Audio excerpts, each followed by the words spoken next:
document. Part 1. The galaxy had always been a noisy place, full of arguments, negotiations, and battles for power. For centuries, humans had played an important role in keeping the peace among alien civilizations. They were not the strongest, or the most advanced species, but they had something rare, a knack for bringing people together, or rather, beings together. Earth's diplomats were known across star systems as fair-minded problem solvers who could mediate even the most bitter disputes. But all good things come to an end. It was a cold morning on Earth when President William Hartman stepped up to the podium in front of a crowd of reporters. The room buzzed with anticipation. Everyone knew this announcement would change everything. Behind him stood members of his cabinet, their faces unreadable masks. Cameras flashed as Hartman cleared his throat and began speaking. His voice carried through the hall, steady and firm. "Today marks a new chapter for humanity," he said, pausing for effect. "After much deliberation, we have decided that it is time for us to step back from galactic politics. From this day forward, Earth will focus on its own needs and priorities." The room erupted into chaos. Reporters shouted questions over one another, their voices overlapping like a storm. Some demanded explanations, while others tried to confirm what they had just heard. Was humanity really leaving? What about the treaties, the alliances? Hartman raised a hand, signaling for silence. Slowly, the noise died down, though the tension remained thick in the air. For too long, Hartman continued, "We have poured our resources into helping other species resolve their conflicts while neglecting our own planet. Our cities are crumbling, our oceans are polluted, and millions still live without basic necessities. It is time we take care of ourselves before we worry about anyone else." Alex Monroe sat in his apartment, thousands of miles away, watching the speech on his screen. He leaned forward, gripping the edge of his chair. As a diplomat stationed at the Galactic Council, Alex had spent years negotiating peace deals and fostering cooperation between species. To him, this decision felt like a betrayal not just of the galaxy, but of everything humanity stood for. "What are they thinking?" he muttered under his breath.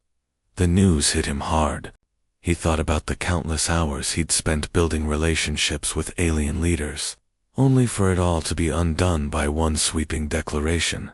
How could Earth turn its back now? Didn't they realize how fragile the balance was?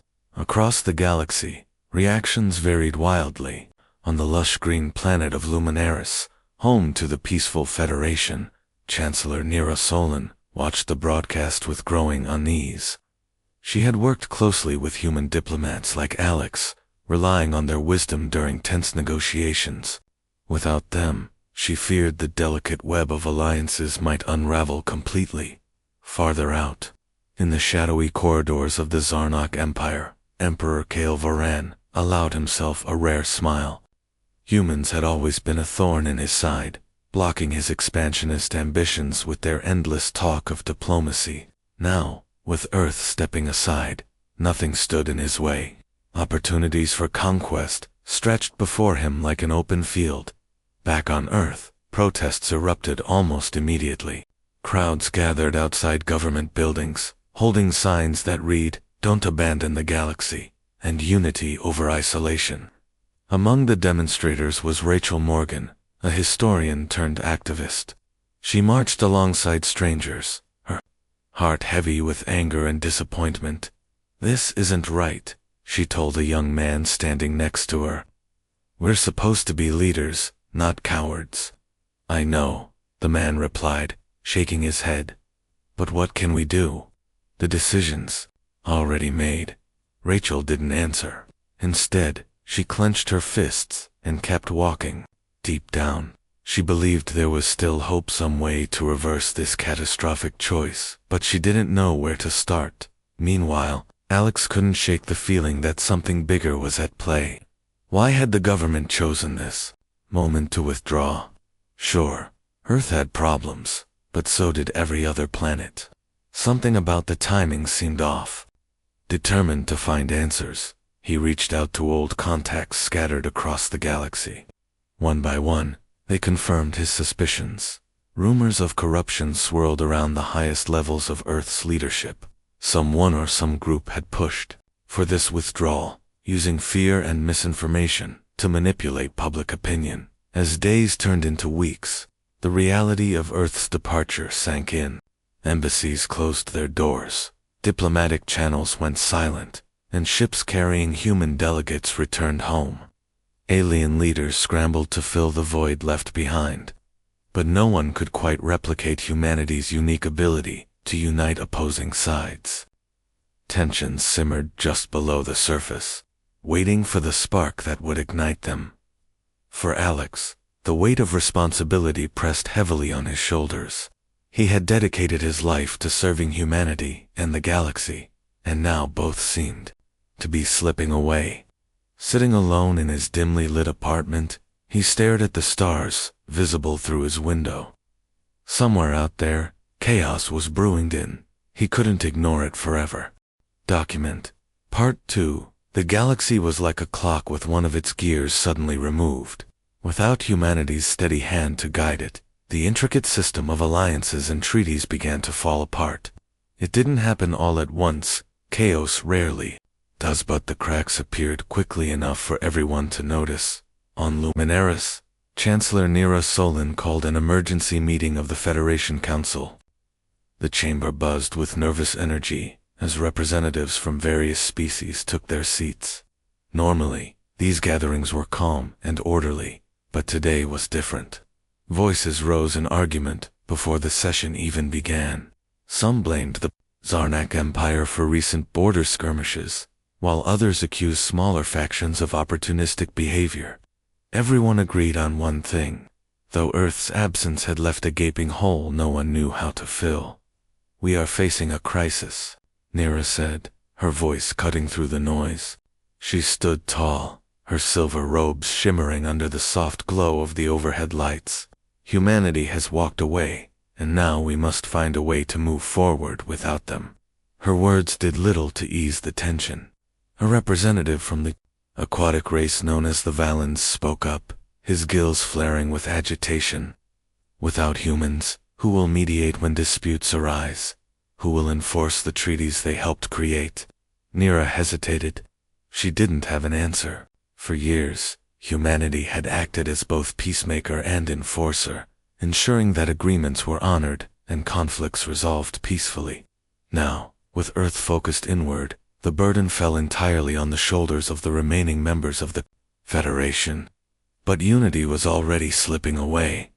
Farther out in the galaxy, Emperor Kael'Voran wasted no time exploiting the situation. From his throne room aboard the massive warship Iron Dominion, he issued orders to his generals. The Zarnik Empire had long coveted territories protected by human-led treaties. With humanity gone, those protections vanished overnight. "Begin the expansion," Kael commanded, his deep voice echoing off the metallic walls. His eyes gleamed with ambition. "Take what is rightfully ours." The first target was a small mining colony on the edge of Zarnak space. Its inhabitants, a mix of species working together to extract valuable minerals, had relied on Earth's protection. When the attack came, they were unprepared. Ships descended from the sky, weapons firing without warning. Within hours, the colony was reduced to rubble, its resources claimed by the invaders. News of the assault spread rapidly, sparking outrage across the galaxy. Refugees fled to nearby systems, carrying tales of destruction and despair. One such refugee was Daniel Carter, a young scientist whose home planet had been among the first to fall. He barely escaped with his life, hitching a ride on a cargo vessel bound for a distant moon. There, he found temporary shelter with Grace Bennett, a smuggler who ran a modest operation from her battered ship. Grace wasn't thrilled about taking in a stranger, but something about Daniel's quiet determination struck a chord with her.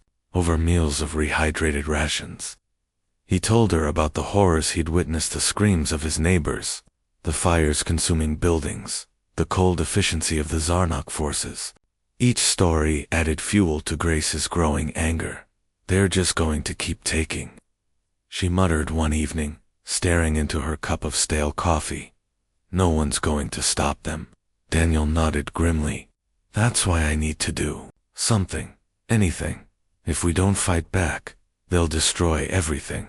Grace sighed, leaning back in her chair. And what exactly can you do? You're one guy with a knack for science. Against an empire, good luck. Despite her skepticism, Grace couldn't ignore the fire in Daniel's eyes. Maybe there was hope after all. Back on Earth, protests continued to grow. Rachel Morgan marched alongside thousands of others, her voice hoarse from chanting slogans. Every day, more people joined the movement, demanding answers and action. Signs waved in the wind, bearing messages like "Bring back humanity's role," and "We can't turn our backs." Rachel's frustration mounted as she watched government officials dismiss the demonstrations as irrelevant. They claimed that Earth needed to focus on itself, that the galaxy's problems weren't their responsibility anymore. But Rachel knew better. She had studied history, seen how isolationism always led to disaster. Ignoring the galaxy wouldn't fix Earth's issues it would only make them worse. One evening, as she returned home from another long day of protesting, Rachel received a message from Alex Monroe. She hadn't spoken to him since the announcement, but his name caught her attention immediately. Opening the file he sent, she found documents detailing suspicious activities within Earth's leadership, secret meetings, undisclosed deals, and transfers of funds hinted at corruption on a massive scale. Her heart raced as she read through the evidence. This was the proof she'd been searching for. Someone had orchestrated Earth's withdrawal for personal gain, using fear and misinformation to manipulate the public. If she could expose the truth, maybe she could turn the tide. Determined to act, Rachel reached out to Alex. Together, they devised a plan to gather more information and bring it to light. They knew the risks government agents were already monitoring.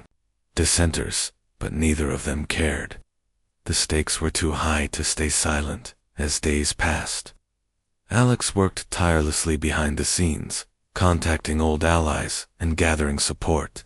He reached out to trusted friends within the Galactic Council, sharing his findings and urging them to pressure Earth to reconsider.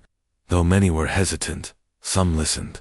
Among them was Commander Ethan Drake, a retired officer who still believed in humanity's potential. "I'm in," Ethan said during a secure call. His gruff voice carried a note of resolve. "But we need to move fast. The longer we wait, the worse things will get." Alex nodded, though Ethan couldn't see him. Agreed. "Let's meet soon and figure out our next steps." While plans formed on Earth, the galaxy spiraled further into chaos. The Zarniks launched another offensive, targeting a key trade route used by multiple species. Merchants and travelers alike found themselves caught in the crossfire, their ships destroyed or seized. Panic rippled through the stars as rumors of impending war spread.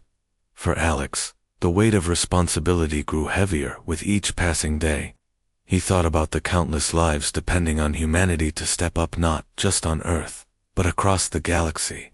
Could they really sit idly by while the universe burned? No, he decided. Not if he had anything to say about it. Document Part 3. The galaxy was unraveling faster than anyone had anticipated.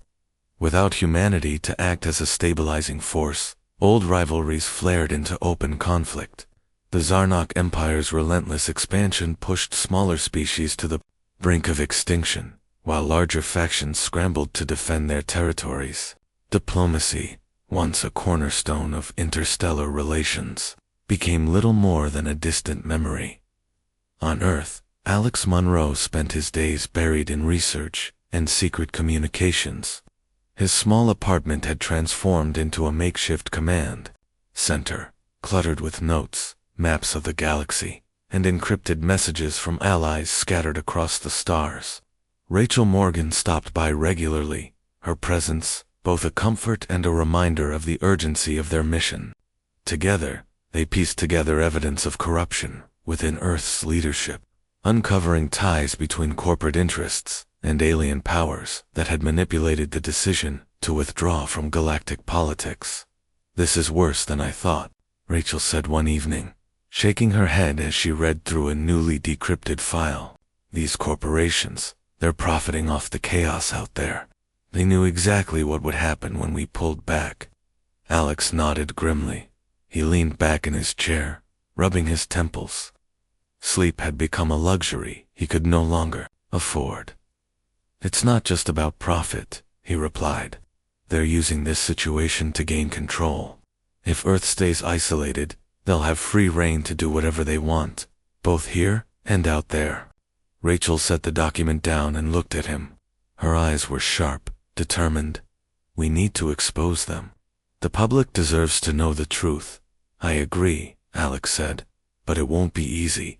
Whoever's behind this has deep pockets and powerful connections. If we make a wrong move, they'll bury us before we even get started." Despite the risks, they pressed on. Alex reached out to Commander Ethan Drake again, seeking advice on how to proceed. Ethan, though retired, still commanded respect among military circles. He listened carefully as Alex explained their findings, his expression growing darker with each detail. "You're playing a dangerous game," Ethan warned when Alex finished. "But you're right, we can't let this go unchallenged." "What do you need from me?" "For now, just keep an ear out," Alex replied. "If things go south, we might need someone like you to rally support. We can't do this alone." Ethan nodded. "Understood. Stay safe, Alex. And don't trust anyone, not even those who claim to be on your side." Meanwhile, on the outskirts of Zarna-controlled space, Daniel Carter worked tirelessly alongside Grace Bennett. The two had formed an uneasy partnership, united by their shared hatred of the empire that had destroyed so much. Daniel spent hours tinkering with salvaged technology, trying to create anything that could give them an edge against the invaders. Grace watched him from the doorway of her ship, arms crossed. "You really think you can build something that'll stop them?" she asked skeptically. "I have to try," Daniel replied without looking up. His hands moved deftly over a jumble of wires and circuits. "If we don't fight back, they'll keep taking until there's nothing left." Grace sighed but didn't argue. She admired his determination, even if she thought it was naive. Still, she couldn't deny that his inventions showed promise. One device in particular, a prototype weapon designed to disrupt Zarnok shields, had caught her attention. It wasn't perfect, but it was a start. As Daniel worked, Grace kept an eye on the news feeds streaming in from across the galaxy. Reports of Zarnak attacks grew more frequent, painting a bleak picture of the future. Entire planets were falling under their control, their populations either enslaved or wiped out. Refugees poured into neutral zones, desperate for safety. Among them were survivors from Luminaris Federation worlds, fleeing as the Empire encroached on their borders. Back on Earth, tensions continued to rise. Protesters clashed with police outside government buildings, their chants growing louder and more defiant. Signs bearing slogans like "Justice over Greed" and "Rejoin the Galaxy" filled the streets. Rachel joined the demonstrations whenever she could, her voice rising above the crowd as she spoke passionately about the need for transparency and accountability. One afternoon, as she addressed a group of protesters, a man approached her. He introduced himself as Mark Ellis, a former intelligence analyst turned whistleblower. His face was pale, his hands trembling slightly as he handed her a flash drive. "Take this," he whispered urgently. "It's everything you need to prove what's really going on. Be careful, it's dangerous." Rachel hesitated for a moment before slipping the drive into her pocket. "Thank you," she said softly. "This could change everything." That night, she and Alex pored over the contents of the drive. What they found confirmed their worst fears. High-ranking officials had colluded with corporate leaders and alien entities to orchestrate Earth's withdrawal. The evidence was damning. implicating some of the most powerful people in the government. We've got them, Rachel said, her voice trembling with a mix of excitement and fear. This is it. Smoking gun?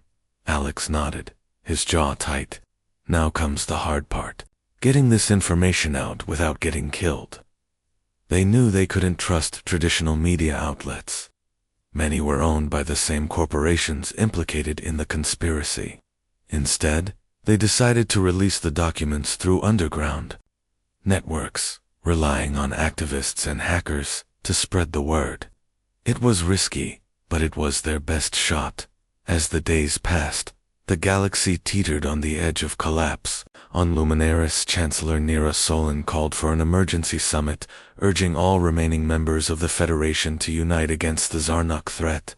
But divisions ran deep, and mistrust poisoned every negotiation. Some species argued for preemptive strikes, while others advocated for diplomacy, even as their worlds burned. Farther away, Daniel and Grace prepared for their own fight. With his prototype weapon finally functional, Daniel felt a flicker of hope for the first time in weeks. Grace loaded supplies onto her ship, her movements brisk and efficient. Ready? She asked, glancing at him. Daniel nodded, gripping the weapon tightly. Let's show them we're not afraid. As they launched into space, heading toward a Zarnok supply convoy, Alex and Rachel braced themselves for the fallout of their revelations. The galaxy was broken, its people divided, but amidst the chaos, seeds of resistance were beginning to grow. Document, part for the galaxy, was a powder keg, and the fuse had already been lit. News of Earth's corruption spread like wildfire through underground networks.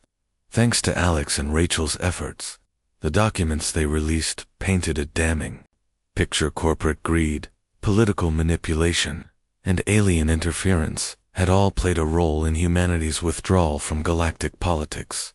For many, it was confirmation of what they had suspected all along.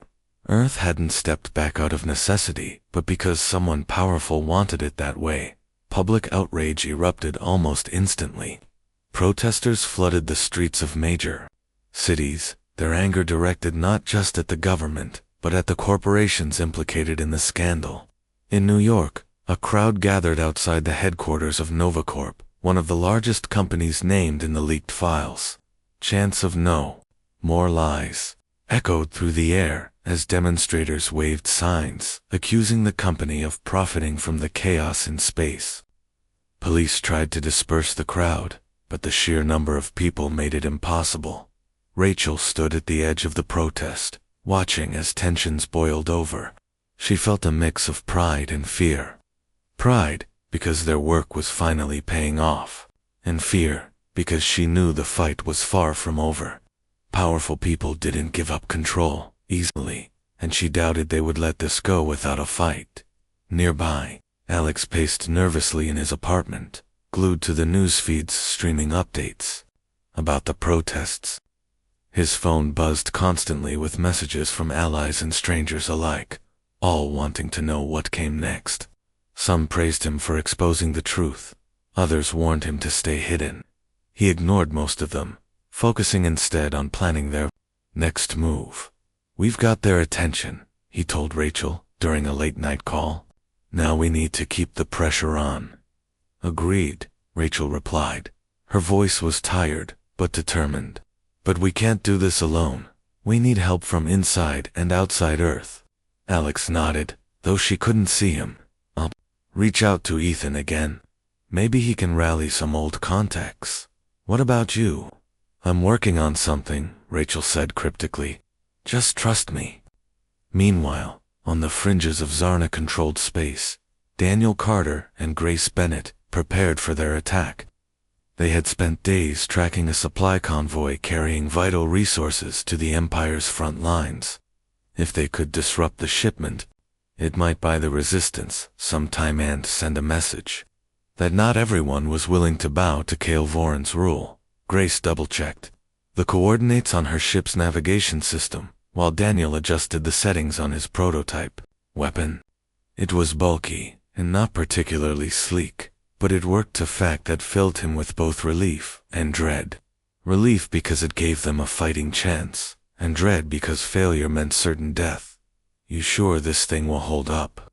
Grace asked, eyeing the device skeptically. "It has to," Daniel replied, his tone leaving no room for doubt. "If it doesn't, we're done anyway." Grace smirked, despite herself. Fair point. As they approached the convoy, adrenaline coursed through their veins. Grace maneuvered her ship into position, keeping it cloaked until the last possible moment. When they were close enough, Daniel activated the weapon, aiming it at the lead vessel. A pulse of energy shot out, striking the ship's shields. For a moment, nothing happened. Then, with a flash of light, the shields collapsed, leaving the convoy vulnerable. "Got him!" Daniel exclaimed, his voice cracking with excitement. Grace wasted no time. She fired her own weapons, targeting the engines of the remaining ships. Explosions lit up the darkness of space as the convoy descended into chaos. Alarms blared, and Zarnok fighters scrambled to respond, but Grace's ship was faster. With precise maneuvers, she evaded their attacks and escaped into the void. Back on Earth, Rachel met with Mark Ellis, the whistleblower who had given her the flash drive. They sat in a dimly lit cafe, speaking in hushed tones to avoid drawing attention. Mark looked even more nervous than before, glancing over his shoulder every few seconds. "They know I talked," he said, his voice barely above a whisper. "I don't have much time." Rachel leaned closer, her expression serious. "What do you mean? They're coming for me," Mark replied. "I've seen too much. If I stay here, I'm dead." Rachel hesitated, torn between gratitude and guilt. Mark had risked everything to help them, and now he was paying the price. "We'll protect you," she promised. "You've done enough. Let us handle the rest." Mark shook his head. "It's too late for that. Just finish what we started. Expose them all." Before Rachel could respond, Mark stood abruptly and walked away, disappearing into the crowded streets. She watched him go, her heart heavy with unease. Whoever was behind the conspiracy wasn't going to stop not until they silenced anyone who stood in their way. Later that night, Rachel shared the encounter with Alex. He listened quietly, his face darkening as she spoke. "This is bigger than we thought," he said finally. "They're not just trying to cover their tracks, they're eliminating witnesses. Which means we're next," Rachel added grimly. Alex nodded. "Then we'd better act fast." Across the galaxy, Chancellor Nira Solon convened another emergency meeting of the Luminaris Federation. The mood was grim as representatives discussed the growing threat posed by the Zarnak Empire. Refugees continued to pour into their territories, straining resources and testing alliances. Some species called for immediate military action, while others urged caution, fearing retaliation. Nira listened carefully, weighing each argument. She knew that unity was key. If the Federation fractured, the Zarnoks would win. But building consensus was proving harder than ever. "We cannot afford division," she said firmly, addressing the council. "If we fall apart, the galaxy falls with us." Her words resonated with some, but others remained unconvinced. As the meeting dragged on, Nira found herself wondering if humanity's absence had doomed them all, or if there was still hope for redemption. For Alex and Rachel, the stakes had never been higher. With enemies closing in and the galaxy teetering on the brink of war, they knew they had to act quickly. But how far were they willing to go to set things right? And could they succeed where so many others had failed? Only time would tell. Document Part 5. The galaxy was spiraling deeper into chaos, and Alex Monroe knew time was running out. Every day brought new reports of Zarnak aggression, planets conquered, populations enslaved, resources stripped bare. The Luminaris Federation struggled to hold its ground, but without Earth's support, their efforts felt like trying to stop a flood with a single hand. Alex couldn't shake the feeling that humanity's withdrawal wasn't just a mistake, It was a betrayal of everything they stood for. Rachel Morgan shared his frustration. The two worked tirelessly, bouncing ideas off each other as they tried to figure out their next move. They had exposed the corruption behind Earth's decision to leave galactic politics, but exposing the truth wasn't enough. People were angry. Yes, but anger alone wouldn't stop the Zarniks or repair the damage already done. Something more was needed, something bold. One evening, as they pored over maps of the galaxy in Alex's cluttered apartment, Rachel leaned back in her chair and sighed. "We're missing something," she said, rubbing her temples. "All this planning, all these leaks, they're not hitting hard enough. We need to do something bigger." Alex nodded slowly, his eyes scanning the map. "You're right. But what?" Before Rachel could answer, there was a knock at the door. Both froze, exchanging wary glances. Visitors weren't common these days, not since they had become targets. Cautiously, Alex moved to the door and peered through the peephole. To his surprise, it was Commander Ethan Drake. "Ethan?" Alex asked, opening the door slightly. "What are you doing here?" "I came to help," Ethan replied gruffly, stepping inside without waiting for an invitation. His tall frame filled the small room, and his presence immediately commanded attention. "Things are getting worse out there. If we don't act soon, it'll be too late." Rachel stood up, brushing crumbs off her shirt. "Too late for what? The galaxy's already falling apart." Ethan shook his head. "Not yet. But if the Zarniks take control of the trade routes, they'll choke off supplies to the rest of the galaxy. That'll crush any chance of resistance. We need to hit them where it hurts, before they consolidate their power." Alex frowned. "And how do you propose we do that?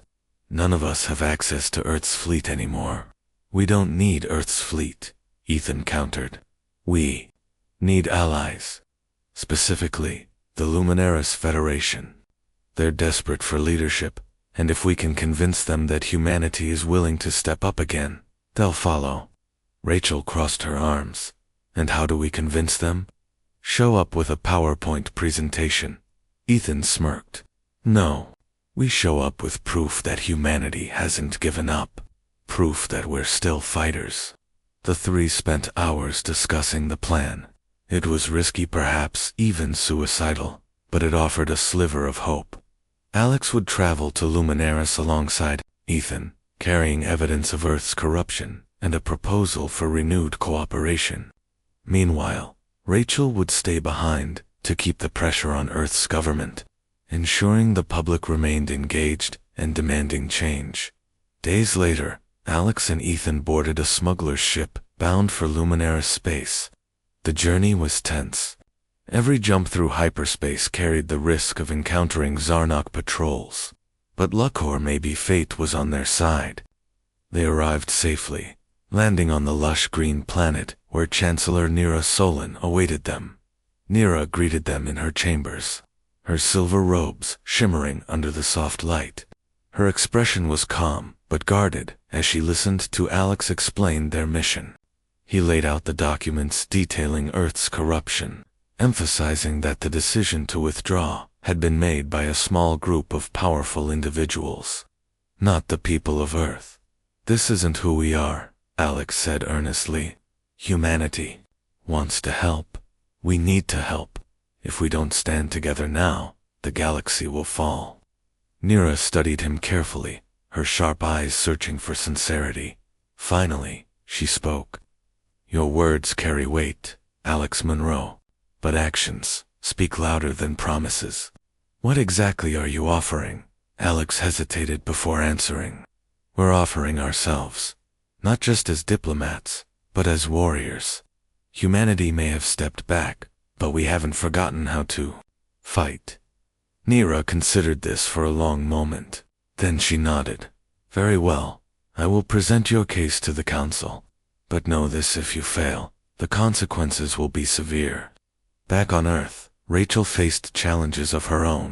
Government agents had begun targeting activists, arresting anyone suspected of involvement in the leaks. Mark Ellis, the whistleblower, had gone silent, and Rachel feared the worst.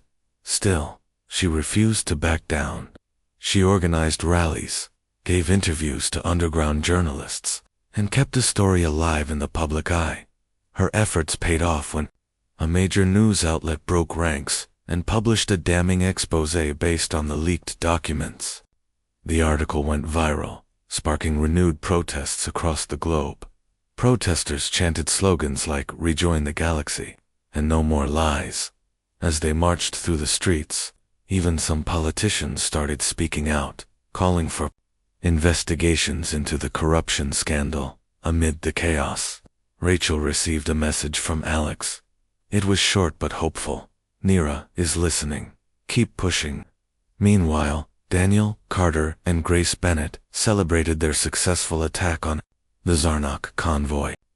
Word of their victory spread quickly among resistance groups, earning them unexpected allies.